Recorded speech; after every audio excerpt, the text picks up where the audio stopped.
How's it going, everybody? Welcome back. Today I'm going to explain what I did to stop the idle air control valve on my Holley Sniper from surging.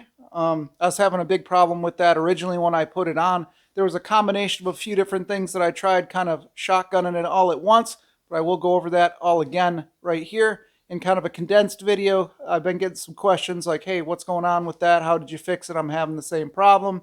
So I'll explain to you what I did.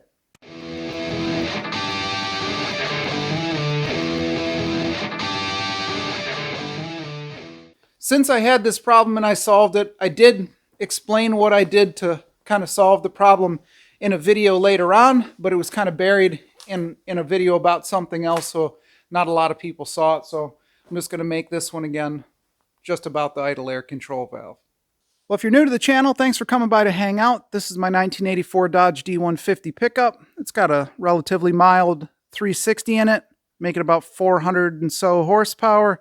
Built 727 and an 8 3/4 posi in the rear, and I went with the Holley Sniper. So pretty much right off the bat, I started having issues with this thing surging.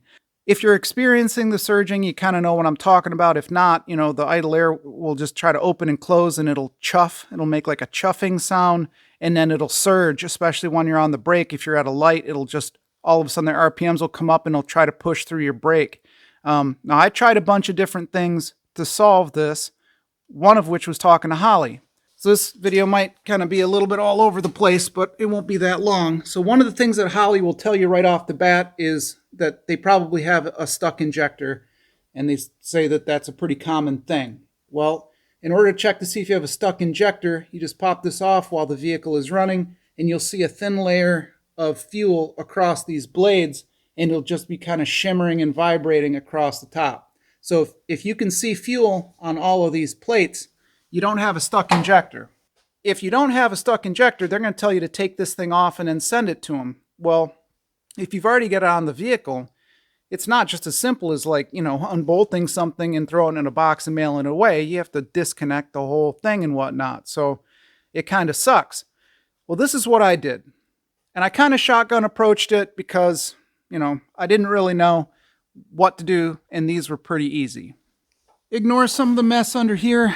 The truck isn't really finished yet. I just got it driving around to have some fun with it, so that's why everything is rusty and unpainted and whatever, and it's dirty because it's winter. But beyond that, on a Mopar small block, you've got a distributor in the back, which isn't ideal because all of the high energy wiring, you know, there's the coil right there, the IAC is right in there. So you've got all this high energy wiring and stuff like running right by all of these, you know, signal wires and stuff for the TBI. So that's not great, you know, especially with a lot of this older wiring on these cars because, you know, the shielding starts breaking down, the jackets and whatnot. You get a couple of cracks, you get some electromagnetic interference. It starts messing with the wiring and the signaling and all that. It's kind of a nightmare. So the first thing I did was kind of got everything tucked up out of the way as far as I could away from the Holley. So first and foremost, grab everything you can. I rerouted the coil wires. I got those back as far as I could, zip tied them all up, got them down and out of the way. So I don't know, it's kind of hard to see, but there is a lot of room behind the Holley where a lot of the, you know, big high energy stuff is moved as far away as you possibly can. Whenever I did that, I did notice a difference, you know, right away. So I didn't have the idle air control valve wouldn't start surging as often as it would before. There would be a more of a delayed response between the surging. So I don't really know if that's just, you know, serendipitous or whatever. But when I did move all the high energy stuff away, kind of just the vibe of this whole issue changed, but it still had the issue. Next thing I used were these ferrite cores. So you might, you know, notice these from cables and stuff on like computer monitors and different random things. They're a ferrite, like a ferromagnetic compressed iron core deal in here, a material that suppresses electromagnetic interference. So that's what these are. They're on all kinds of different stuff. So that my next solution or idea was to basically take all of my signaling wires and all of my high energy stuff from the coil, anything that carried any type of current, I put these little cores on it. There's some in here. You can see I've got them all taped up. One in there. They're all over the place in here. They don't hurt anything, and they don't require any power or anything like that. You basically just find a wire that it fits on that's a little bit too big, but they got to fit kind of snug on there, and then you just snap them together, and then that's what it is. So as the, I guess it just smooths out the magnetic flux through the wire, and it just smooths the signal out. Now, once I put those things on, especially up in here around the coil, my tach signal cleaned right up. So it was a little bit erratic.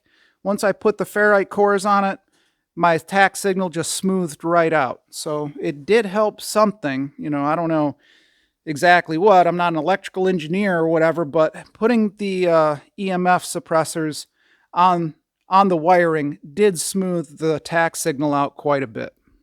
All right, so after I put the little ferromagnetic cores on there and then moved all the high energy stuff out of the way, everything was basically just running smoother. I could see a big improvement in just how it was running and how it was reacting. So I knew I was making some progress. It's just I wasn't having the impact on the IAC that I was hoping for. So, if you think that the rat's nest of wiring looks bad now, you should have seen it before. I had ground cables running, like big, thick, like battery ground cables running from the base of the throttle body, the sniper, straight across to the negative terminal on here, to the core support, to the fender, over to the firewall. I had grounds all over the place. And at the same time, though, what I did was I changed one critical component on the sniper handheld itself. All right, so hopefully this will come out on the camera well enough. Now, this is, I think, the key to actually making it work. You can let me know in the comments, but this is what solved it. This and the grounds. Go into your sniper software, hit tuning, go to advanced. Everything is so cold right now that the screen doesn't want to work right. So go into advanced idle. There's ramp down. You want to click on ramp down, and you want to make sure that your AC kick is set at 0%. So if you have air conditioning in your car, then, I don't know. You can let me know in the comments how that works out and how it works or whatever. I'm not sure. So this apparently, as if you're sitting there at an idle and your AC isn't on, your idle is at whatever, 800. And then as soon as your AC compressor kicks on, it's going to drop your idle down. So the IAC's going to want to raise the idle back up. And I think that there's an issue with your AC kick being set at anything at 0 with a no AC vehicle, and it just wants to keep fluttering. So I don't know. But once I did all of the grounds, and there we go, go to home. Once I did that and set the AC kick to 0, I never had a problem with it again.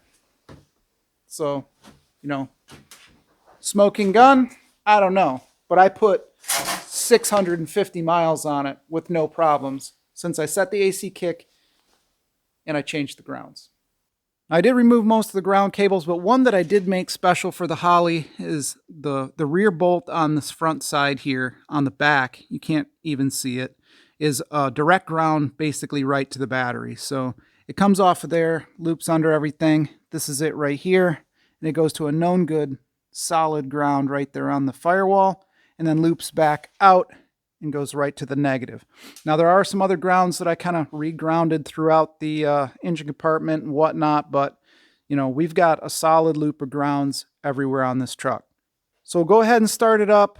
And then I can show you what the fuel on the throttle blades looks like. So if Holley, does ask you to check that, you're already, you already have some information. You'll be able to check it on your own first to make sure that, you know what you're looking at and tell them what it is. And, so we'll go ahead and do that.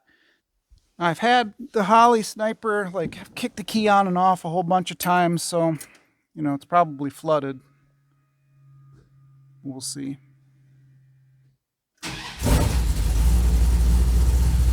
Hey, nice. Let's see if you can see the fuel across the blade.